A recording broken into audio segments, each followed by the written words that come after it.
Hey y'all, and welcome back to We Seek Summits. And today we get to talk about kind of a fun oil because this is a new oil to doTERRA. We've recently gotten back from the 2022 doTERRA convention, so we have Guaiacwood.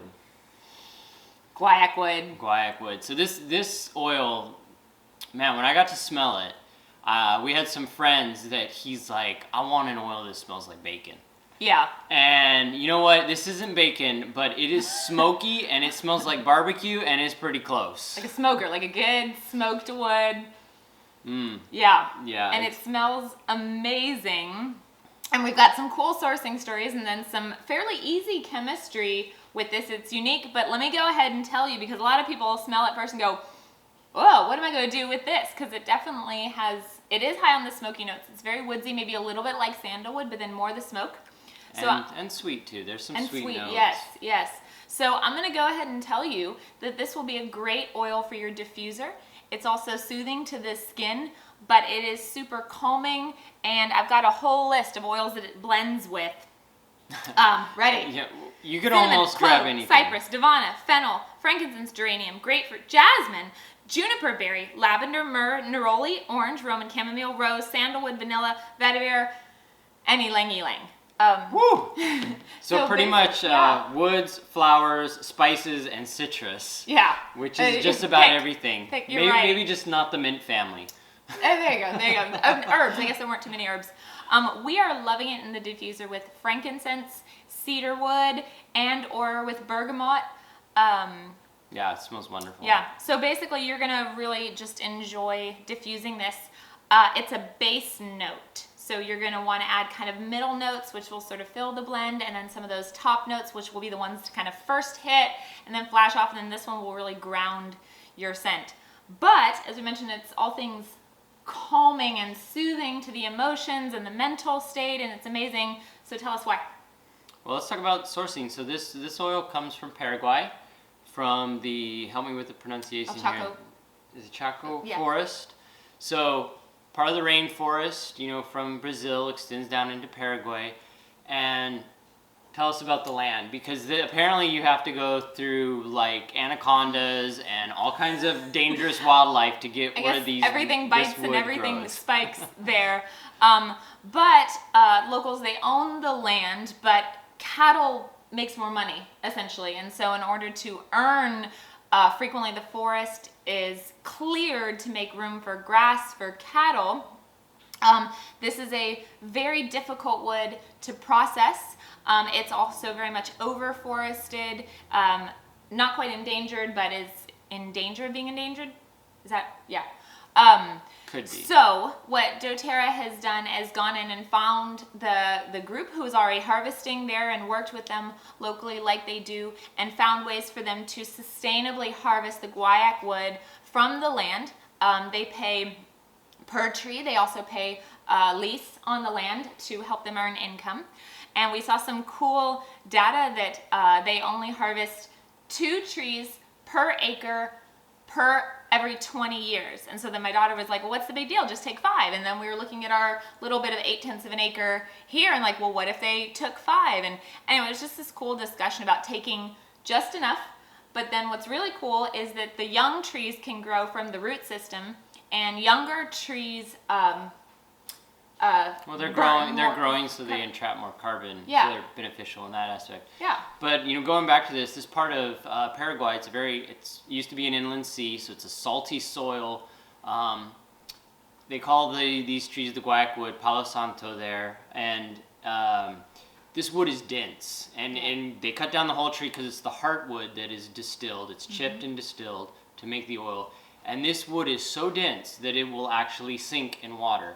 And a log will burn all night, kind of like coal. It is just that dense. Yeah. So very hard to get the oil out of it.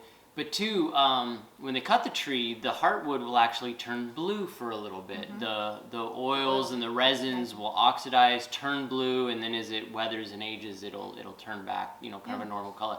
So just a really cool wood. And it yields a wonderful oil. And anything else on the sourcing, or should we jump to chemistry? That was kind of it, other than just the density of the wood and the difficulty. it takes an extra long time to chip, and then it's actually a very long distillation, about a 17-hour distillation, and then the oil sits and kind of matures. Yeah, for about 3 months, kind of like aging a wine, I guess. Yeah. But yeah, they age the oil, and I'll explain it in the chemistry, but it is a semi-solid at room temperature. So in order to get the guaiacwood into a liquid into the bottle, it's actually cut with fractionated coconut oil Otherwise you for wouldn't our be able use. to get it out. Otherwise, yeah. But if you have ever seen it on the market, knowing some of that stuff, again, it's likely a synthetic because it's a very hard oil to get.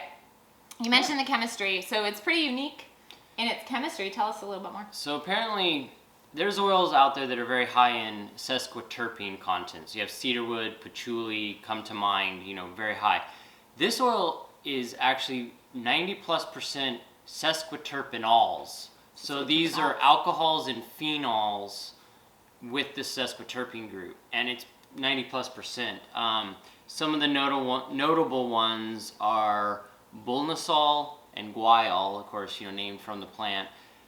That doesn't mean too much other than to say that these are larger alcohol groups, and just like linalool and lavender, for example, alcohol groups are very soothing and cleansing to the skin and very enjoyable grounding aromas. So we talked about the smoky sweet. I mean, that's kind of the main use. I think I personally wouldn't necessarily be rubbing this on my skin, even though it is a more manly scent. I mean, you could definitely work it into a DIY like deodorant, DIY soap. Actually, it is used quite a lot is what's called a fixatant in candle making, in soap making, because of that property. Like I said, it's semi-solid, it stays, it has a very just pleasant base note aroma to help out with those kind of scented products. It's frequently used locally as like an incense, or kind of burning it like that, sort of an incense. Yeah, but I think a way to think about how to use guaiacwood is like a cedarwood, like a frankincense. This is just another version of kind of one of those heartwood oils that are great, even arbor vitae. Yeah, you can certainly dab a little bit, kind of just on the pulse points here on the wrist, or like just a little bit here. You could do a little bit on the temples again for that kind of grounding, stimulating things there. You could put it on the big toe, inside the ankles, sort of all the usual reflexology points. But yeah, actually, and it smells even a little bit different. It's a little bit more mellow. I'm not getting quite as much of the smokiness on.